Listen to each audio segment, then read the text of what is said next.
Bem-vindo a mais um Golden Speakers, esse programa que dá voz a quem tem ideias. E hoje eu trago uma convidada que vocês vão adorar, conhecer, saber mais. Maria Paula, seja muito bem-vinda aqui. Eu que agradeço, muito obrigada. É uma honra estar aqui dialogando, construindo ideias. Sempre muito bom esse tipo de conversa. Sempre muito bom. E eu a convidei justamente que eu vi um reels dela que ela fala que ela acredita na força do diálogo. Ela é uma mulher de palavra, é uma advogada, também é vereadora e é muito jovem, né, Maria? Eu tenho 26 anos, né? Estou agora na política, mas sou advogada, me formei aos 22. Então já estou há 4 anos na advocacia. Sou professora também, é uma parte, talvez seja a profissão que eu mais gosto, seja ser professora, justamente por uma sala de aula você coloca ideias e o diálogo flui muito bem, né? Então é uma das partes que eu mais gosto, acho que é onde a gente realmente constrói as coisas, é dentro da sala de aula. E a gente vê uma pessoa tão jovem na esfera política, já professora, formada, e aí a gente traz aquela mensagem que todo mundo fala assim, mas os jovens de hoje em dia, Maria, não querem nada com a vida. E você aí já professora, já atuante, já com tantas pautas tão bem estabelecidas e essa clareza dessa atuação. Como é que foi sua jornada? Como é que você chegou aqui e como é que você ouve essa questão dos jovens hoje em dia não quererem nada, ficam só nas telas? Eu sou filha de professores, né, então filha de 2 pessoas que são as primeiras pessoas a fazerem educação superior na família. Então, eu acredito sempre no potencial da educação, eu cresci com essa mentalidade dentro da minha casa, entrei na faculdade de Direito, sempre gostei muito de legislação, de debate principalmente, sempre quis ser advogada. Entrei na faculdade de Direito, comecei a transitar ali no movimento por acesso popular à justiça. Infelizmente, o Poder Judiciário é algo muito distante ainda para muitos brasileiros, né? A gente tem uma dificuldade, mesmo com a advocacia pública, a defensoria, nós temos a dificuldade do acesso, da chegada dessa pessoa até o acesso à justiça, então trabalhei um pouco com essa parte na faculdade.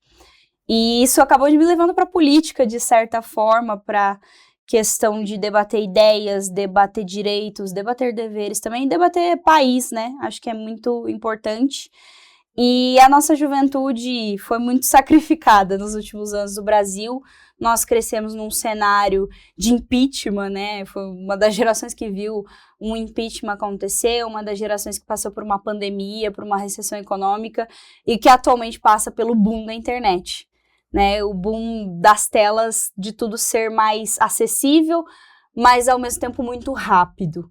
A informação é muito rápida, é muito dinâmica e a gente acabou nesse limbo, né? Infelizmente é uma geração que está precarizada, não tem renda o suficiente, então é uma geração de certa forma que tem suas frustrações e eu me incluo nessa geração que é dos 18 aos 30, então acho que falta instrução e falta se olhar nos espaços de poder, né? A gente olha muitas vezes um congresso, uma assembleia legislativa e a gente não se enxerga naquelas pessoas. Eu acho que falta essa luz para a juventude brasileira hoje em dia.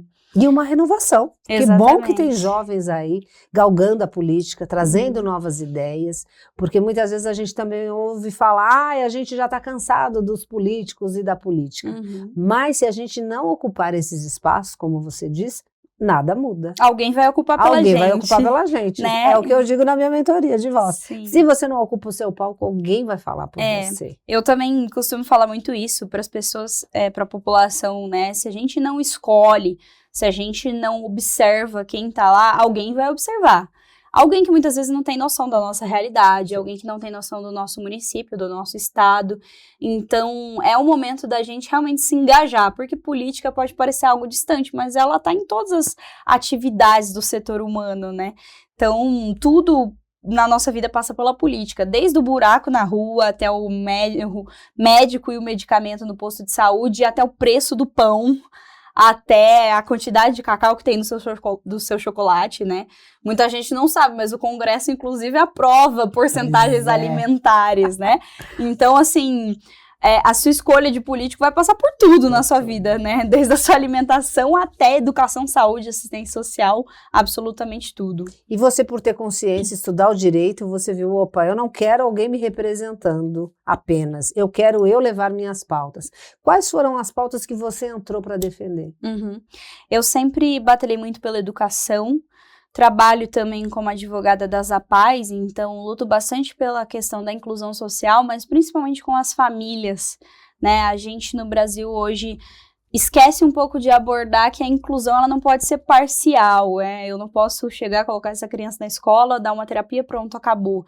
Existe uma família por trás, existe toda uma questão social, econômica, então eu trabalho bastante nessa pauta de geração de emprego e renda, né? O Brasil precisa urgentemente caminhar para dias de empregos formais e rendas maiores para a nossa população.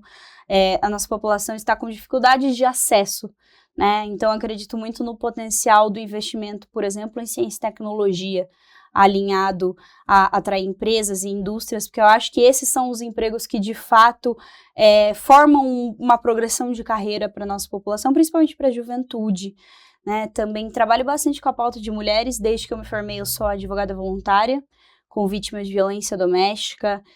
Trabalho bastante com a profissionalização dessas mulheres, porque a fonte da violência doméstica muitas vezes é também financeira.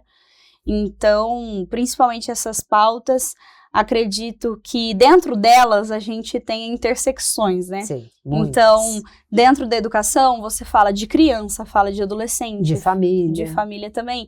Dentro da pessoa com deficiência, você fala de saúde, assistência, educação.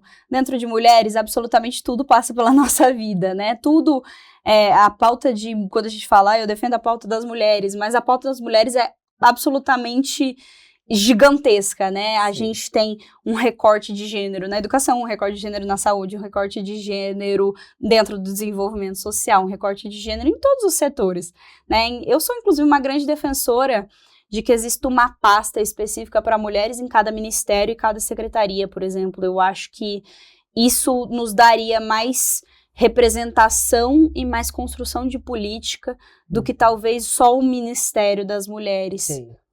Porque, na verdade, a gente fala que as mulheres é que mandam em casa, as mulheres é que são maravilhosas, e de fato são, mas se eu falar isso, porque você é mulher e você acha. Mas a gente vê também nas empresas. Porém, na realidade, a gente vê poucas mulheres CEOs, poucas mulheres comandando mesmo a linha de frente. E na política não é diferente, é o que você falou. Sim. Tem poucas mulheres, né? Por que você acha que as mulheres não estão aderindo, entrando, ocupando esse espaço na política? Nós somos o maior eleitorado atualmente no Brasil, em números totais, as mulheres já são maioria quantitativa, mas nós não somos maioria qualitativa, né? Então, nas câmaras, nas assembleias, nós somos uma minoria, inclusive, e parece que as mulheres acabam não tendo tanta adesão, muitas vezes por justamente aquilo que a gente estava conversando. Poxa, mas a política não muda nada na minha vida, cada 2 anos tem eleição, nada acontece, não flui. Mas, às vezes, talvez a gente não esteja percebendo, porque a política, ela não tem soluções fáceis, problemas difíceis não têm soluções fáceis, né? Ela é uma construção a longo prazo. Então, não adianta um político chegar aqui e falar que amanhã tudo vai mudar. Uma política pública, muitas vezes você só vai sentir o efeito dela 5, 10 anos depois. Então, às vezes as pessoas têm esse imediatismo, o que não é um problema, porque o brasileiro, ele quer ver seus problemas resolvidos de imediato, ele precisa. Algumas coisas são, outras é impossível, então a gente acaba se afastando da política nesse sentido. Nos últimos anos a gente teve um aumento de mulheres, mas ainda somos subrepresentadas, principalmente nas cadeiras, né, de representação, presidências de Câmara, por exemplo, somos pouquíssimas, somos poucas secretárias de Estado, somos poucas ministras de Estado também. Na minha Câmara Municipal, por exemplo, nós somos de 18 vereadores, 4 mulheres. 4 só? Proporcionalmente. Você é de Araraquara, né? Sou de Araraquara. E proporcionalmente a gente é uma das maiores bancadas do Estado, né? Representando. E mesmo assim, ainda temos muito espaço para galgar, né? A gente não está nem perto do que deveria. E a gente vê que cada dia mais, quando as mulheres alçam espaços de poder, espaços, né, ocupam de fato os espaços, mais a sociedade talvez se sente ameaçada, por uma quebra de padrões, né? Então, talvez a gente precise fazer um trabalho conjunto com a sociedade. Eu falo muito isso, algumas pessoas até acham ruim, né? Inclusive mulheres, mas eu acho que os homens deveriam começar a se engajar nas causas femininas, porque 50% da população ainda é deles também. Sim. Então, porque vieram de uma mãe, né, gente? Vamos exato. Falar, e mulheres. Violência contra a mulher Sim. não é um papo de mulher, né? Não. É um papo social. E se a gente tem a cada 5 horas uma mulher morta em razão de ser mulher, não é um problema de mulher, é um problema da sociedade. E a gente está liderando essa estatística, né? Estamos triste com uma demais. estatística surreal. Eu comecei a me entender como uma mulher ativista nessas pautas de gênero com mais ou menos 16 anos, e eu nunca esperei que quando eu tivesse 26, eu escutar a palavra pandemia de feminicídio. Eu não achei, né? Acho que ninguém de nós achou, Por que a né? gente caminhou para isso, na sua visão?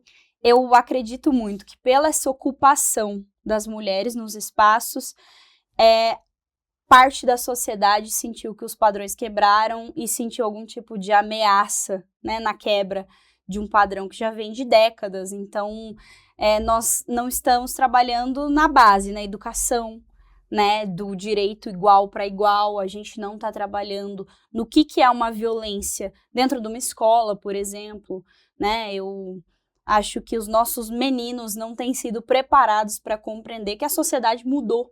Sim. Né? A sociedade mudou. Felizmente, o mercado de trabalho mudou. Mais ainda, né? E isso, e que a gente precisa incentivar que essa mudança aconteça.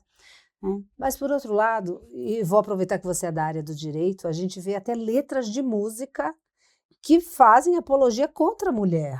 Aí eu penso, será que isso não teria uma esfera do direito que pudesse cortar na raiz? Porque aí cai num baile funk, por exemplo, até as meninas cantam, não são só os meninos.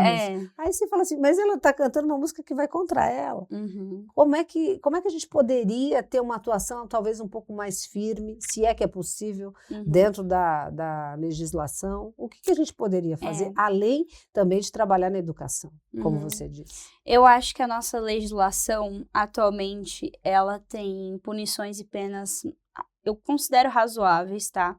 Mas não estão dando conta. Eu acho que a nossa resposta para o fim da violência contra a mulher não é no direito mais. Porque quando a gente fala de direito, quando a gente fala de punição e pena, a gente fala do pós. Então, essa mulher já foi vítima, essa família já acabou muitas vezes, essa violência já aconteceu, estou tratando a vítima, eu não estou tratando o pré. E o pré, a gente não tem como tratar se a gente não tratar como um problema social, né? Então, ele não passa só pela educação, ele passa pela cultura também. Né? A cultura, ela é um instrumento também de difusão de informação, né? E de compreensão das ideias também pela sociedade. Então, eu acho que a gente precisa trabalhar mais no pré-violência do que no pós. Eu sou advogada da família de um dos casos talvez mais bárbaros dos últimos anos, que foi da Tainara. A Tainara foi arrastada na Marginal por 1 quilômetro. E é o que eu falo para muita gente, eu não gostaria de ser advogada de um pós, né? No pós, essa família já perdeu essa filha. A Tainara é mãe de 2 crianças, essas crianças já ficaram órfãs. A pessoa que cometeu o crime está presa, né, preventivamente, porque não finalizou o julgamento, mas de qualquer jeito ele pode ficar lá pro resto da vida, que eu não vou conseguir devolver para essa mãe a filha dela, e eu não vou conseguir dar paz para essa família de forma nenhuma, mesmo que ele fique pro resto da vida na cadeia.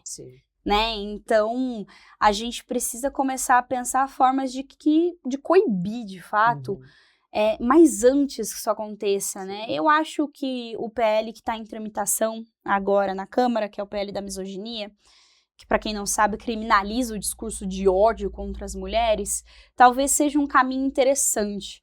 Mas eu ainda não tenho certeza se a punição a longo prazo vai fazer um efeito coibitivo, né? Vai realmente coibir as pessoas de praticarem esses crimes de ódio. A gente já tem alguns exemplos, por exemplo, o caso de racismo e injúria racial, que muitas vezes ficam em punições mais brandas. Mas que a gente percebe uma mudança cultural. Cultural. Sim. Eu vejo, A gente pelo menos, percebe você percebe? que ele segurou um pouco os discursos. Fechou algumas boquinhas que precisavam, ele né? segura o A discurso. pessoa agora, pelo menos, ela não tem vergonha, eu noto. Tem gente que não tem vergonha ainda, não tem a consciência do porquê que aquilo não deve ser dito daquela maneira. Falta a consciência. Mas ela, às vezes, tem medo da punição, ou ela já percebe. É como, lembra? Do julgamento. Mas jogar lixo no chão, antigamente era ok, porque as pessoas fumavam dentro do avião. O que tem a jogar lixo na rua? Hoje as pessoas jogam ainda, mas já sabem que é feio, que não é educado, que vão ser olhadas. Que vão ser olhados. Eu acho que isso está acontecendo também. Não, eu também acho que culturalmente a gente teve essa mudança, mas é o que você disse, eu acho que é muito mais pelo medo do que pela compreensão do porquê que é errado eu fazer. Muita gente não entende, né? O porquê que é errado. Ela tem mais medo porque eu falar que tem um processo na justiça, que eu sou réu. Todo mundo tá te filmando, hein? Eu Olha sou o que réu. Você vai falar. Aí a pessoa falar que é réu na justiça tem um impacto social muito grande. Então ela não quer ser ré de nada, ela não quer ser julgada, nem informalmente, nem socialmente. Então, ela quer manter a máscara social limpa, né? Pelo menos. Exato. Então eu acho que ele fez o trabalho de criminalização foi muito mais punitivo do que conscientizar mesmo. Eu acho que falta ainda consciência. Muita gente, por exemplo, não entende algumas políticas como a lei de cotas, né? Não consegue compreender, acha que é alguma forma de privilégio, só que falta o quê? Informação, né? Informação. O meu pai é pardo, o meu pai fez faculdade, eles finalizaram, meu pai fez USP, se formou, se eu não me engano, em 96. Na época dele, não era raríssimo você encontrar uma pessoa negra ou parda dentro da USP. Hoje em dia tem bastante. Né, a gente tem muitos alunos negros e pardos dentro de uma universidade, da melhor universidade pública do país. E de todas as regiões do país. Minha filha estuda lá e tem os amigos, ela faz cinema, então você imagina. E é muito legal, porque a gente vê uma diversidade e eu penso assim, e se não existisse, onde esses jovens estariam? Provavelmente essas pessoas nunca teriam acesso a uma universidade, né? O meu irmão também faz história.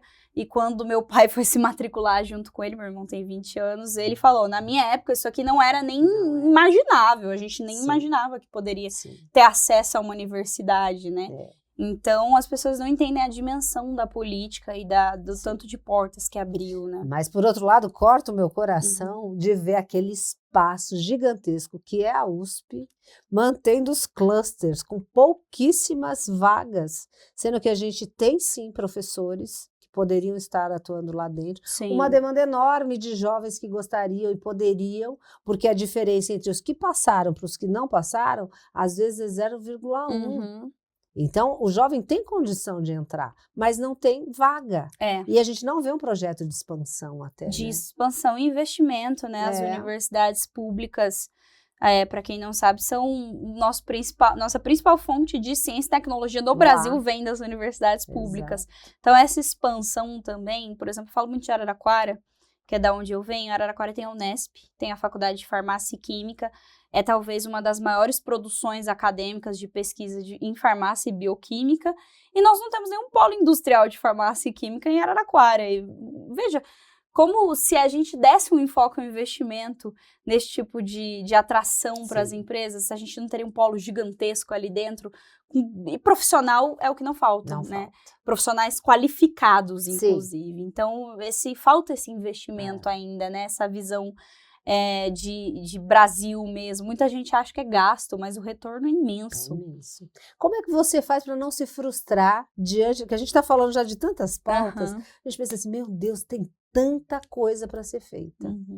Às vezes te dá uma ansiedade, falar, o que eu realmente posso fazer? Caminhar, porque você disse que os resultados não são para agora. Demoram 5, 10, 15 anos. São sementes, até virar uma árvore, demora anos. Isso te dá uma ansiedade ou você tem uma visão de que esse é o caminho mesmo? Você não faz parte dessa política que só quer fazer o que pode ser mostrado imediatamente. Como é que você lida com isso, com seus sonhos? Quando eu comecei, eu brinco, eu vivia de pequenas frustrações, né? Cada dia a gente vai tentando fazer uma coisinha e é derrubado do cavalo, porque política, infelizmente, tem seus prós, tem seus contras. Nem todo mundo que tá ali dentro concorda, e não é para concordar, é saudável que não concorde, mas muita gente sequer quer debater como isso poderia melhorar. Então, a gente vai se adaptando, né, a essas mini derrotas, mas a cada vez que a gente consegue uma vitória, é como se anulasse essas 300 vitórias, essas 300 derrotas.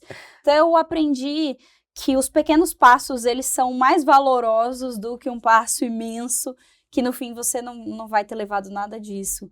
Então, mas foi com o tempo. Foi com o tempo, foi no exercício ali de mandato mesmo. Câmara de Vereadores, acho que não sou a primeira pessoa que está na política a dizer isso, não serei a última, mas Câmara de Vereadores é uma escola. Porque ser vereador é o cargo mais próximo da população, né? Você anda na rua ali, ainda mais numa cidade pequena. Numa cidade como São Paulo, você não vê embora tenha muitos vereadores, você não vê eles muitas vezes. Mas é uma cidade pequena, né? A minha cidade é de médio, pequeno porte, tem 252 mil habitantes, mas as pessoas acompanham, mas então é diário, a política é diário, você não para nunca. Então é uma escola de como lidar com a população, é uma escola de como entender a população e de como dialogar também. Não adianta, por exemplo, eu sou advogada, a gente vem com jargões, né? Na faculdade a gente parece um robozinho, a gente vem montadinho, robozinho, com aqueles jargões jurídicos, aquela coisinha formal. Então, desmontar isso foi algo que foi um aprendizado imenso para mim, inclusive, porque não dá para a gente falar de acesso para as pessoas se eu chego falando palavreados impossíveis e acho que aprender mesmo, eu falo isso para os meus alunos, falar bonito não necessariamente diz que você está falando alguma coisa certa. Ótimo. Né? Falar bonito não é ter boas ideias, falar bonito é falar de forma acessível. Às vezes é bem melhor do que falar com palavreados maravilhosos, né? Se você se faz entender pela população, talvez aí seja o caminho melhor, tanto dentro do judiciário, tá? Sou uma grande defensora da queda da linguagem jurídica, inclusive. Sou absolutamente crítica existem ainda, né, meus colegas do latim, né? Meu Deus. Fico para falecer com essa história do latim. Fico para falecer, ótimo. Então, eu aprendi muito a valorizar os pequenos passos, porque no final eles que vão construir o nosso futuro, né? Então você sabe onde você quer chegar. Sim. E aonde você quer chegar? Eu quero chegar num Brasil com riquezas distribuídas, num Brasil que valorize seu desenvolvimento econômico, mas de forma sustentável, um Brasil que valorize quem está na ponta produzindo também, principalmente, e que dê atenção à sua ciência e tecnologia, que aqui nós temos excelentes produções que precisam ser vistas, que precisam ser lembradas, né? Então, eu acredito que a gente tem potencial, isso é um discurso que parece piegas, mas é verdade, nós vivemos num lugar privilegiado, num lugar que tem terras boas, um lugar que tem investimentos bons, um lugar privilegiado da forma climática, inclusive, e nós não extraímos 100% desse potencial ainda, mas eu acredito muito que vamos conseguir. Eu espero que sim, e a gente aposta em jovens como você, nessa renovação de ideias, de um debate, que entende que um debate é feito desse diálogo mesmo, que não é ruim discordar, adorei isso que você falou, Sim. Né? Essa linguagem acessível, que eu também falo da comunicação, que a comunicação é tornar comum uma ideia. Então, se eu só falo e você não está entendendo, é a mesma coisa eu falar alemão. Quer dizer, a gente não está partilhando nem uma ideia, nem esse momento. É um discurso, é uma palestrinha. A comunicação exige essa interação. E é muito saudável mesmo quando a gente vê pessoas maduras, equilibradas, dispostas a conversar a partir de pontos que são aparentemente divergentes, mas que a gente queira chegar no lugar comum, porque sozinho a gente não constrói nada mesmo. Exatamente. Acho que isso é fundamental para quem se coloca nesse lugar de ser um ser político, não? E o debate, ele é para ter um ponto, um contraponto, no final você chega num consenso, né? E é justamente para isso que a gente tem situação, oposição, pelo menos deveria. O que acontece, infelizmente, é que a gente tem, hoje em dia, nos espaços políticos, discussões infrutíferas, né? discussões que muitas vezes não são baseadas em fatos, nem em pontos, nem em contrapontos, na verdade são opiniões muito pessoais, muito personificadas, que são soltas ali dentro e geram debates que no final a população não sabe nem o que está acontecendo. Não. Mas toma partido. E não se beneficia em Né? nada disso, né? Você não acha que é muitas vezes por conta desse debate que acontece até na esfera das redes sociais, às vezes alguns influenciadores que dominam um pouco mais oratória, têm um poder de persuasão, arrastam ideias contrárias até com pontos de vista que não têm o menor sentido, mas que a população embarca. Com certeza. E a população gosta de uma discussão, gosta de um debate, isso não é um problema, mas eu acho que o que vem acontecendo, se degladiar em espaços públicos, não faz sentido. E muitas vezes, pessoal, a gente vê essas pessoas brigando em rede social, no parlamento, mas nos corredores elas se dão bom dia, elas se tratam como pessoas normais. E a gente aqui, brigando. Totalmente sem civilização, brigando, e é pai sem falar com filho, e é vô, não olhando na cara de neto. E não tem finalidade no final, né? Isso não nos leva para lugar nenhum. Né? Mas eu acho que as redes sociais, até pela rapidez, impulsionam muito esse discurso de briga, de discurso de ódio, né? Então, essa rapidez e as notícias falsas, infelizmente, esses discursos que muitas vezes não são verdadeiros ou são montados de alguma forma, eles caminham muito mais rápido do que a verdade, né? Quando a gente solta uma notícia falsa, a notícia desmentindo, ela tem pouquíssimos acessos. Então, é muito difícil buscar a verdade num momento onde as informações são extremamente rápidas, porque a verdade, ela demanda tempo também, né? Ela demanda tempo para ser checada. E até mesmo porque nessa esfera de redes sociais, algumas expressões acabam caindo assim numa discussão infinita e as pessoas tomam ódio e nem sabem por quê. E uma delas eu quero trazer porque você é justamente professora de direitos humanos. Você sente quando você se apresenta, eu também sou professora de direitos humanos, que as pessoas te olham meio assim, como assim direitos humanos? Porque virou uma moda falar mal de direitos humanos. Eu vou colocar para você o meu ponto de vista. Eu penso assim, se é direito e é humano, me interessa, porque eu sou humana. Aí eu fico pensando, como que alguém é contra um direito que lhe dá direito? Aí a gente precisa entender de onde vem e a quem interessa esse discurso de ódio. Como é que você vê essa questão tão polêmica? Os direitos humanos virou um palavrão, né? Nos últimos anos, eu já me peguei, assim, falando, e as pessoas falando, ai meu Deus, o que será que é isso? Negócio de direitos humanos, vai vir com os discursos lero-lero, lé com cré, mas não, na verdade, direitos humanos é um negócio muito básico, gente. Igualdade, liberdade e dignidade humana são as bases do que a gente chama de direitos humanos, né? E deles vem todos os restos dos nossos direitos, direito à educação, direito à saúde, direito à assistência social, infraestrutura das cidades, direito ao transporte, tudo que está na nossa Constituição, que é a maior lei do país, ela bebe dessa fonte da liberdade, igualdade e dignidade da pessoa humana, né? Então, nada mais é que isso. Os direitos humanos são direitos que a gente fundamentou, eles já existiam, óbvio, fundamentou no pós-Segunda Guerra, né? Pelas diversas atrocidades que foram cometidas. Nós temos uma declaração universal de direitos humanos que declara nada mais, nada menos que pessoas, seres humanos, têm direitos básicos dentro de uma sociedade. Então, acho que falta... O que é engraçado, porque no momento que a gente tem tanto acesso à informação, a gente tem tanta plataforma de acesso à informação, a gente não busca, né? A gente se contenta em passar ali uma timeline, ver um vídeo ou ver uma postagem e se contenta que aquilo é a informação. No momento que talvez seja mais fácil você ir atrás dessa informação, né? Então, acho que as pessoas precisam, pelo menos, se aprofundar um pouquinho melhor antes de pensar que discurso de direitos humanos é só para X ou só para Y. Não, é para seres humanos. Basicamente, para todo mundo. Todos os brasileiros que aqui... todos os brasileiros que estão no Brasil e todos os estrangeiros também que residem no Brasil têm direitos básicos. E o Brasil é um dos países, talvez, que mais explicite esses direitos num texto legislativo, né? Os outros países têm direitos humanos, têm legislado também, mas a gente é o que mais se aprofunda neles, de fato, né? Pois é, então, gente, agora a gente está caminhando aqui para o finalzinho do nosso programa, Maria.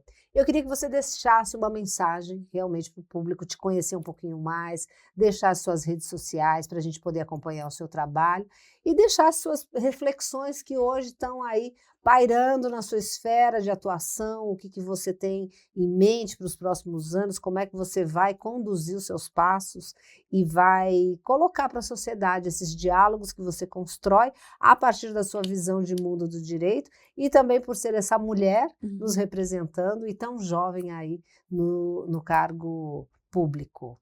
Bom, cargos públicos são, acima de tudo, serviço para a população. Quem se dispõe a se candidatar, quem se dispõe a exercer um mandato, é acima de tudo um servidor público, é acima de tudo uma pessoa que está a serviço da sociedade, a serviço de vontades coletivas. Então, submeter as nossas ideias ao diálogo e à reflexão da sociedade, das pessoas, talvez seja o ponto principal de alguém que se dispõe a ser político, né? Político no sentido institucional.